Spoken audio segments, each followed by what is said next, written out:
All right, YouTube, how you doing? Welcome back to the channel. It is April 25th. I have a few MLB picks coming your way in today's video. We're still on vacation, so we're not going through the entire slate like we normally do and breaking down every single game. Instead, shorter version, a little bit of a hybrid version of the picks. We're going to be sending 3 picks that I'm liking this morning your way. In terms of last night, we're in the money gun shirt for a reason. We go 4-0. Charlie Blackmon for plus money that cashes. And then we had Michael Ciani under 0.5 strikeouts for plus 145. I wish I had the soundboard because we'd be abusing the cha-ching sound right now. The Phillies' first 5 on the run line. We played that perfectly. If we played the Phillies full game, they would have lost because they ended up losing the game, but they did win the first 5, so we didn't even need the half of run that we took. And the Orioles team total was an added play that we threw in. Guys, we have 3 plays coming your way, and like that Orioles play, we might add some more throughout the day, so keep an eye on the pinned comment. But you know what? We're wearing the money gun shirt. We don't have the money gun to fire off, but this will do for now on vacation. But let's run it back. Let's get a nice little sweep again. Hit that subscribe button. Hit that like button. Let's jump into play number 1. These first 2 plays are somewhat related. So first up, we're going to look at the Brewers on the money line here. This should be a spot in which the Brewers can get to Mitch Keller, who hasn't had the best start of the year. We'll talk about him in our next play as well. But from the Brewers side of things, going up against a right-handed pitcher, second best average in the entire league. When they're on the road against righties, the best average, batting .308 against right-handed pitchers on the road. WRC plus overall against righties this year, 4th best. And when they're on the road, 2nd best. That WRC plus at a 136 on the road, which is really good to see. And Freddie Peralta's on the mound for them. I'm backing him just as much as I'm backing this Milwaukee offense. Peralta on the season, 1.9 ERA, 7.76 whip, a FIP of 2.23, and the expected FIP's only at 2.4. So even the advanced analytics in the I guess expected numbers aren't bad at all. They're great for Freddie Peralta.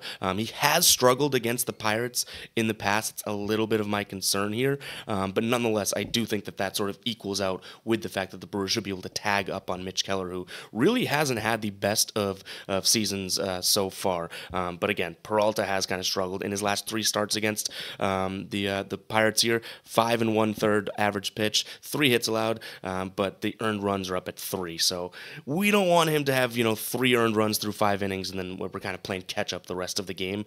But even if that were to be the case, we're looking at a bullpen matchup that's not even remotely close in terms of numbers here.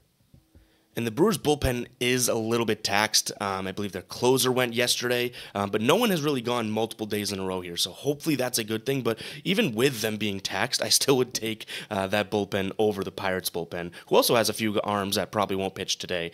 Fleming, it looks like, threw 39 yesterday, Stratton 28, Contreras 34, Ortiz threw 58 pitches. So you can make the argument that, yeah, Milwaukee's bullpen, which I'm giving them credit for being the better bullpen, is pretty damn taxed, but so is Pittsburgh. So if all things are equal there, this is still a way better Milwaukee bullpen here for in this spot here. And when it comes to the pitches that Mitch Keller is going to throw, fastball, cutter, sinker, all pitches that Milwaukee should tee off on. In fact, from a sinker perspective and a fastball perspective, they're ranked 3rd for runs above average per 100 of those seen pitch-wise. So I like their spot to be able to get to Mitch Keller today, which kind of leads us right into pick number 2, which we're fading the man Mitch Keller. We're looking at his under 5.5 strikeouts. I love the value here at plus 125. This is actually like plus 110 and plus 105 on other books. Able to grab it at plus 125 over on ESPN. And the thing about Mitch Keller is I just mentioned those pitches, right? The fastball, the cutter, the sinker. None of these have been major put-away pitches for him this year.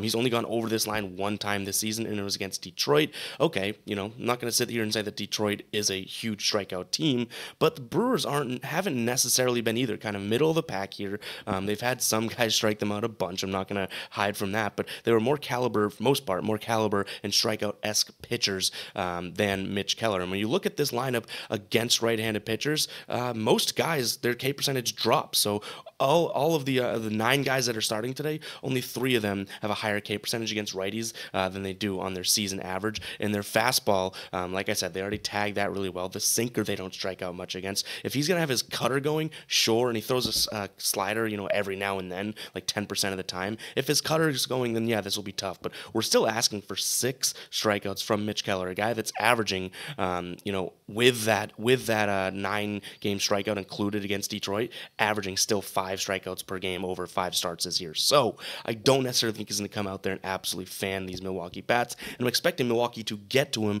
which should have him, the managers and the pitching coaches being like, maybe we should take him out of the game if all goes according to plan. My one concern here, and I kind of touched on when we talked the money line play, is the fact that are they going to leave him in, give him a bigger leash or longer leash, whatever, because the bullpen's kind of taxed?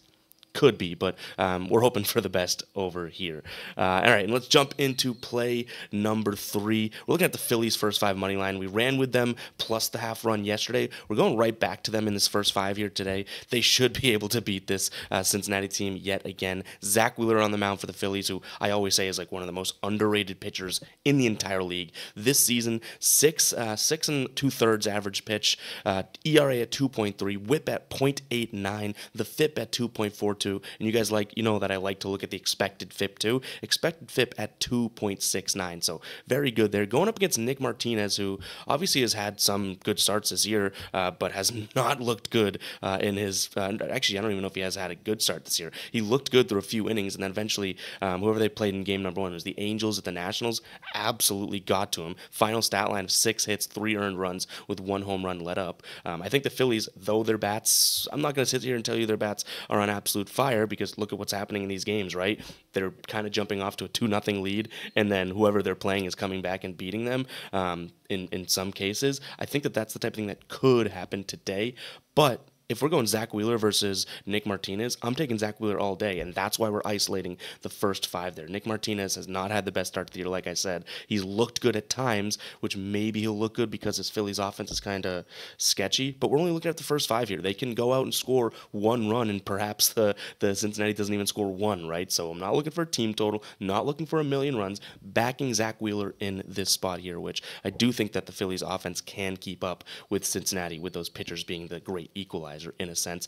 And at minus 130, I don't necessarily mind that. This is a minus 150 play on most sports books, so getting it at ESPN at minus 130, is a little bit of value there as well. Again, this Phillies team is definitely a first 5 team for me for now, because that bullpen is so bleh, like bleh. You hear that? That bullpen is so bleh. So give me the Phillies here, first 5. Again, our first play that we looked at here, to do a quick recap, Brewers on the money line. Then we moved over to Mitch Keller under 5.5 strikeouts. And then we moved on to the Phillies, first 5 money line. Shout out to the Money Gun button up here. We're on vacation. Have a few drinks in this today. Hopefully we sweep again. And it's maybe all, got a bunch of drinks all over. But we'll run it back and work tomorrow as well. So we'll catch you guys in the next one, all right? Peace out.